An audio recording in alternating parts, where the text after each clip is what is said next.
Bienvenidos a este podcast de Diario de Discursos. Ponte cómodo, ajusta el audio y prepárate para aprender de estos registros, donde las palabras de los profetas y líderes antiguos nos invitan a reflexionar, cuestionar y acercarnos más a Dios. Este video presenta discursos históricos registrados en el Diario de Discursos. Su propósito es histórico y referencial, no establece doctrina oficial de la Iglesia.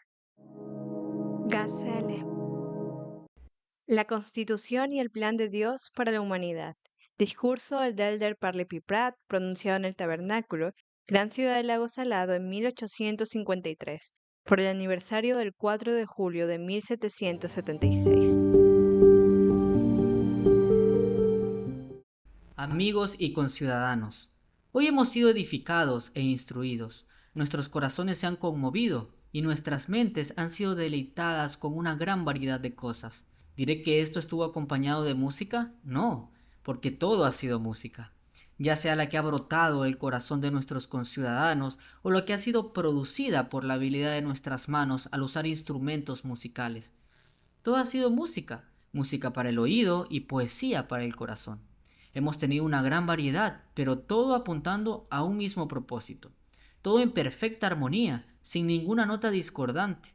Hemos escuchado la elocuencia viva de la juventud, encendida como un fuego líquido, describiendo las glorias de nuestra nación y recordando partes de su historia. Nuestros sentimientos y nuestro patriotismo se han despertado al escuchar sobre el batallón mormón, sus sufrimientos en las llanuras de Sonora y las distintas experiencias de gozo, dolor y patriotismo, así como los resultados de su marcha. En un momento se nos ha mostrado la apertura de las riquezas de las minas del oeste y las causas que lo hicieron posible, como si un río de oro fluyera hacia las riquezas de las naciones. En otro momento hemos reflexionado sobre los resultados de las acciones de nuestros padres y las causas que llevaron a la gran declaración de independencia, así como los principios contenidos en ese documento que hoy fue leído. Hemos considerado no solo cómo esas acciones liberaron a una nación, sino también cómo influyeron indirectamente en todo el mundo y en el destino de la humanidad, de la cual nosotros formamos parte. En otro momento, hemos escuchado la seria y profunda elocuencia de hombres con cargos oficiales, quienes han relatado la historia de nuestros padres en sus esfuerzos y luchas que finalmente llevaron al establecimiento y la defensa de los grandes principios y verdades expresados en la Declaración. En resumen, hemos tenido una gran variedad de expresiones y un contenido que no solo ha sido entretenido, sino también útil para la mente y que nos ha hecho reflexionar.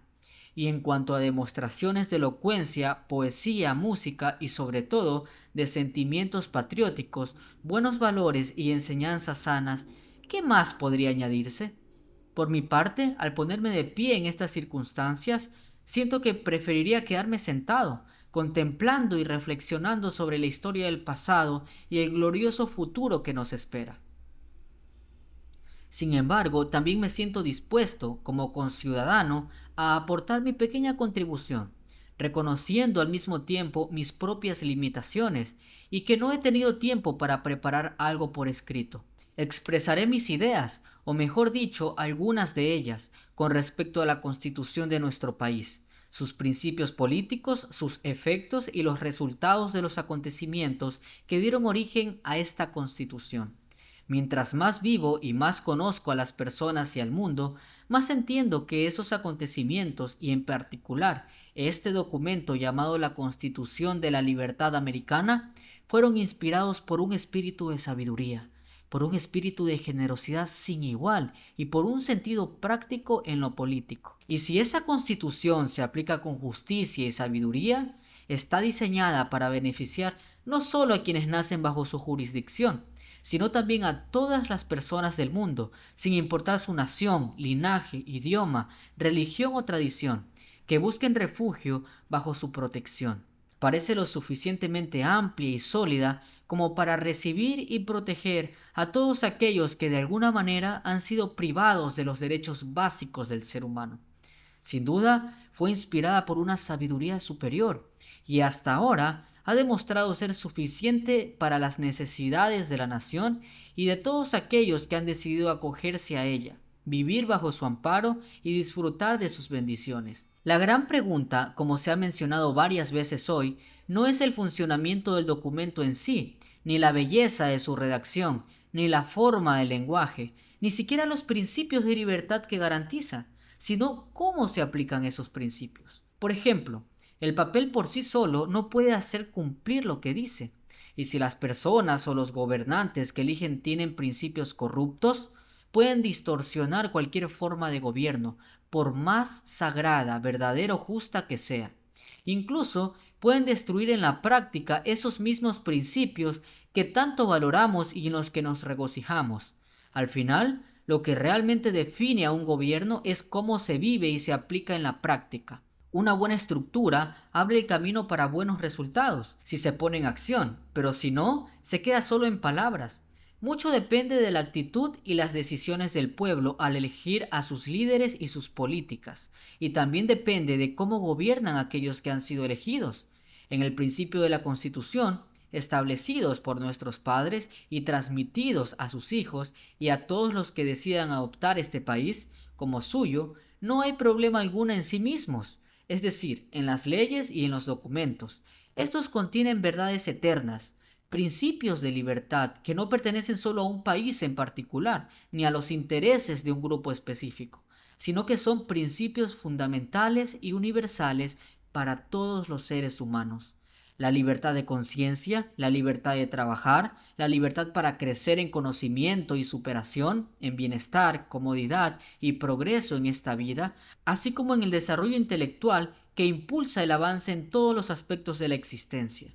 Mientras más reflexiono sobre nuestro país, sobre la providencia que lo ha acompañado, sobre los principios que lo gobiernan, sobre las bases en las que se fundó la Constitución y sobre cómo funciona en la práctica cuando se aplica correctamente, mientras más observo el espíritu de nuestras instituciones y considero la condición de la humanidad en general, más comprendo algo que antes apenas había considerado, algo que ni siquiera las mentes más brillantes habían alcanzado a dimensionar, la grandeza del destino de esos principios. Hay algo que es seguro para todos los cristianos que aceptan la Biblia y la han estudiado, y es que llegará el día en que toda la humanidad sobre la tierra será libre. Ya no estarán atados por la ignorancia, ni por la esclavitud religiosa o política, ni por la tiranía, ni la opresión, el dominio de sacerdotes o reyes, ni por ningún otro tipo de control, sino que todos tendrán conocimiento de la verdad y podrán disfrutarla libremente junto a los demás. Aunque en otros temas puede haber diferencias, estos puntos están claramente enseñados en ese libro sagrado que el cristianismo reconoce. Ese es el destino que los antiguos profetas anunciaron para la humanidad. No importa cuántas fuerzas de oscuridad hayan intentado cubrir épocas enteras, no importa cuánta injusticia o derramamiento de sangre haya existido, no importa cuánta corrupción, engaño o superstición haya esclavizado la mente y el cuerpo del ser humano. No importa si la tierra ha sido empapada con la sangre de millones o si han sido muchos los intentos fallidos de naciones o personas por alcanzar la libertad. Al final, la oscuridad será disipada, la luz prevalecerá, la libertad triunfará, la humanidad será libre, las naciones serán como hermanos y nadie tendrá que decirle a su prójimo, conoce al Señor o conoce la verdad, porque todos lo conocerán, desde el más pequeño hasta el más grande. Si ese es el resultado final, es natural que las personas observan las causas que llevarán a ese desenlace y reflexionen sobre cómo cosas aparentemente pequeñas pueden producir resultados tan grandes. Cuando una sola persona tuvo la idea de emprender un camino nuevo y se propuso cruzar los mares desconocidos del oeste, ¿quién podría haberse imaginado el resultado que surgiría de ello en poco más de 300 años? Por otro lado, cuando unas pocas colonias débiles se establecieron en estas costas occidentales, en lo que se llamó Nueva Inglaterra, y cuando todo el alimento que tenían poco después de llegar podía medirse en una simple taza, ¿quién habría podido prever el resultado? O cuando esas pequeñas colonias, separadas entre sí por grandes distancias y sin los avances como el tren, los barcos de vapor o el telégrafo para comunicarse rápidamente, se unieron y por medio de sus representantes hicieron la declaración que hoy hemos escuchado, comprometiéndose, aunque eran pocos, apenas entre 2 o 3 millones a defenderla y llevarla a cabo. ¿Quién habría podido imaginar lo que eso produciría? Y cuando esas colonias lograron su libertad y comenzaron a gobernarse por sí mismas, habiendo alcanzado lo que con tanto valor se propusieron, establecer la libertad, y luego se unieron para establecer una capital que fuera central y conveniente para todas ellas, que en ese tiempo estaban dispersas a lo largo de la costa.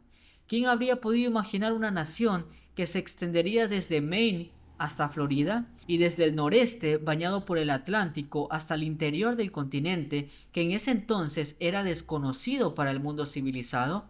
¿Y quién habría pensado que las costas del Pacífico llegarían a ser nuestros límites occidentales, que sus mares se llenarían de nuestras embarcaciones y que millones en Asia serían influenciados por nuestras instituciones? Nuestros corazones laten con fuerza por la libertad. Los valles de las montañas, la columna vertebral del continente americano, están habitados por 20 o 80 millones de personas libres, dispersas por toda la tierra y viviendo seguras bajo una misma bandera. Y ahora estamos reunidos para celebrar el día en que nació la libertad.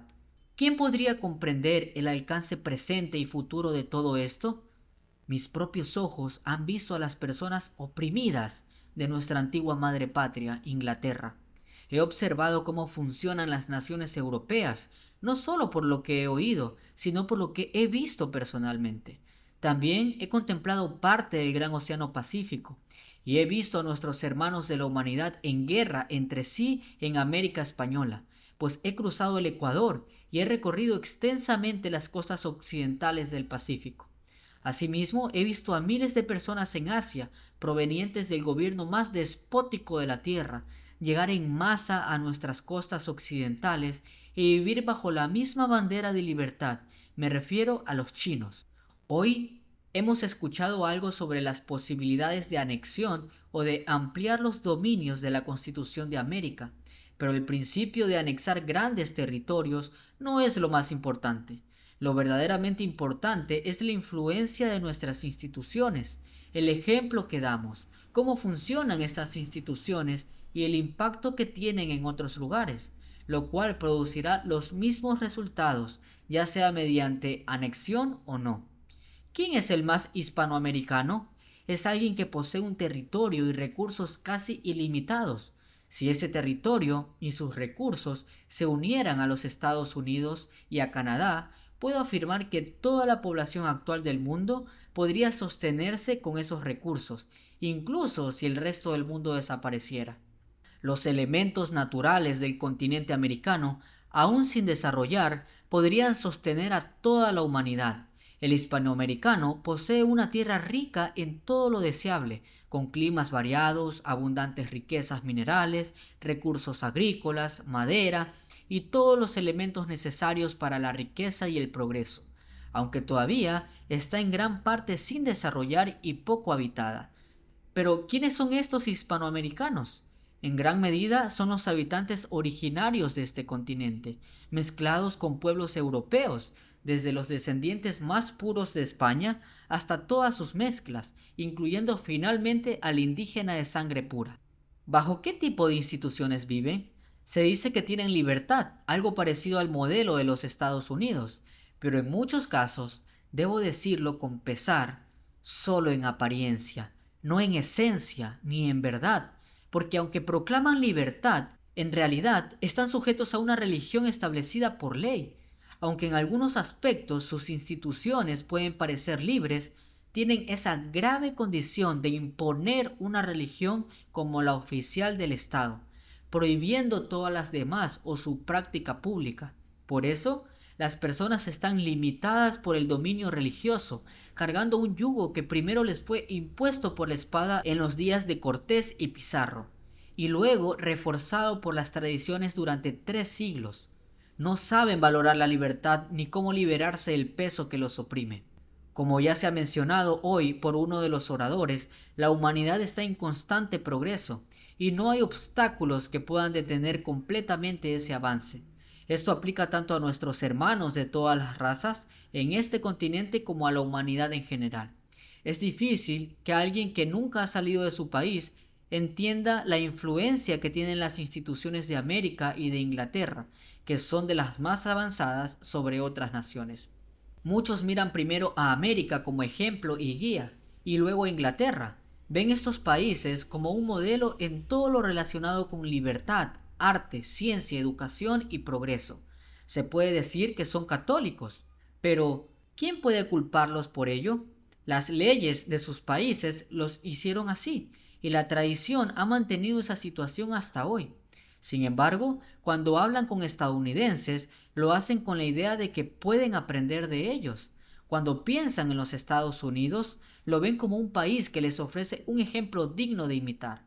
Les gusta escuchar durante horas sobre nuestras instituciones, nuestros ferrocarriles, el telégrafo, la rapidez con la que nos movemos y transportamos bienes, y la velocidad con la que se difunden las noticias. Se interesan por nuestros avances en el uso del vapor, la navegación, la educación, la libertad de prensa, la libertad de conciencia, el acceso general a la educación y el sistema de financiar la educación con fondos públicos, permitiendo que cada persona contribuya libremente al sostenimiento de su religión según su propio criterio. Todo esto abarca sus mentes, están dispuestos a hablar de ello, y cuando lo entienden, dicen, esto es bueno, mucho mejor que nuestras propias instituciones. Incluso llegan a criticar el control religioso que tienen, pero lo siguen porque no conocen otra alternativa. No han desarrollado plenamente su capacidad de análisis y necesitan información que les permita liberarse. Cuando reflexionamos sobre los propósitos de este país y su influencia, no pensamos solo en nuestra propia libertad, felicidad y progreso, tanto como nación como en lo individual, sino también en la liberación del mundo entero, en cómo las naciones vendrán a esta fuente y ocuparán estos recursos, uniéndose en una sola hermandad. Así, buscarán liberarse de la opresión, no mediante revoluciones, sino saliendo voluntariamente hacia la libertad y aprovechando libremente los recursos de la vida. Al considerar el cumplimiento de estas cosas que los profetas han descrito con tanta claridad, no lo veo como muchos lo hacen, pensando que debe haber revoluciones en Francia, Austria, Alemania y otras naciones, y que una tras otras irían liberando gradualmente a la humanidad, promoviendo la libertad de pensamiento, de acción y la libre difusión del conocimiento. Ya hemos visto esos intentos y han fracasado. Las personas no han podido liberarse por sí mismas de esas cadenas y de ese pesado yugo. Las circunstancias están en su contra, pero la providencia abre un camino para que puedan liberarse. Me refiero a los mejores hombres y mujeres de todas las naciones. Ellos pueden dejar que los viejos sistemas se derrumben por su propia corrupción, salir de ellos, establecer donde puedan disfrutar los recursos bajo principios justos, buenos y equitativos, trabajar sobre esos recursos y aumentar en número y fuerza al unirse los mejores de todas las naciones de la tierra. Por un lado, el chino sale de instituciones que han existido casi desde tiempos inmemoriales, de creencias y normas antiguas que pensaban que todos en el mundo habían seguido por miles de años. Sale de ese sistema lleno de supersticiones, llega a estas tierras y aprende los principios de la libertad, incluso más rápido que el idioma inglés. Sus antiguas tradiciones desaparecen y se convierte en un hombre libre. Pero si tomáramos a toda esa nación, ¿no sería fácil que comprendiera la libertad como nosotros la entendemos? En cambio, si tomamos desde unos pocos hasta cientos de individuos y los colocamos en un lugar donde puedan pensar, entonces pensarán, y al hacerlo sus antiguas tradiciones irán desapareciendo poco a poco. De la misma manera, el hispanoamericano sigue ese camino, junto con personas de todas las demás naciones. Las barreras comenzarán a romperse y empezarán a avanzar hacia la libertad. En resumen, todos los pueblos de la tierra, aunque no puedan derrotar de una vez a sus opresores, ni romper completamente las cadenas que los han atado y limitado el pensamiento, pueden salir poco a poco, uno por uno, familia por familia, hacia lugares donde tengan derecho a los recursos necesarios para vivir. ¿Cuál será el resultado final? Se ubicarán, por así decirlo, en el otro lado del gran barco llamado mundo, es decir, el hemisferio oriental, y allí se unirán, al menos en principios generales, y comenzarán a pensar. Tomará tiempo que todo llegue a estar en armonía. Tomará tiempo que muchos siquiera comiencen a pensar, pero finalmente lo harán, hasta formar el hábito de pensar, y con el tiempo aprenderán a pensar correctamente. Las personas que no están acostumbradas a pensar pueden equivocarse tanto como acertar, pero una vez que desarrollan ese hábito, comienzan a discernir y a usar las capacidades con las que nacieron. Cuando llegan a esta tierra, lo primero en lo que piensan es en mejorar los recursos disponibles y asegurar su sustento. Pero el hecho de que tantas personas se trasladen a este lado del barco o a esta tierra favorecida sería, por decirlo de forma figurada, casi como voltear el mundo. Es decir, lo desequilibrarían, de la misma manera en que un barco se inclina cuando su carga se mueve de un lado al otro. Si tomas a las personas del hemisferio oriental y las llevas al occidental, lejos de la tiranía y la opresión, y les permites esforzarse por sí mismas para mejorar, tanto en lo personal como nación, su influencia con el tiempo llegará a superar el resto del mundo. Terminarán transformando aquellas instituciones que no pudieron vencer en sus propios países. Así es como entendemos ese pequeño comienzo hecho por los pioneros de América, por Colón como el primer pionero y por nuestros padres como pioneros de la religión y la libertad.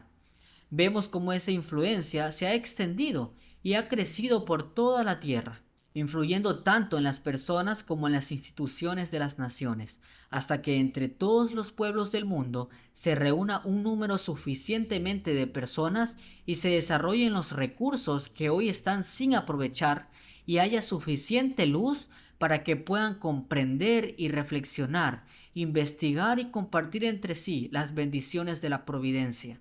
Con el tiempo, el resto del mundo se verá tan impactado que no tendrá más opción que reconocer esa grandeza. ¿Significa esto que volveremos a la tierra de nuestros antepasados y obligaremos a todos a convertirse en ciudadanos americanos? No.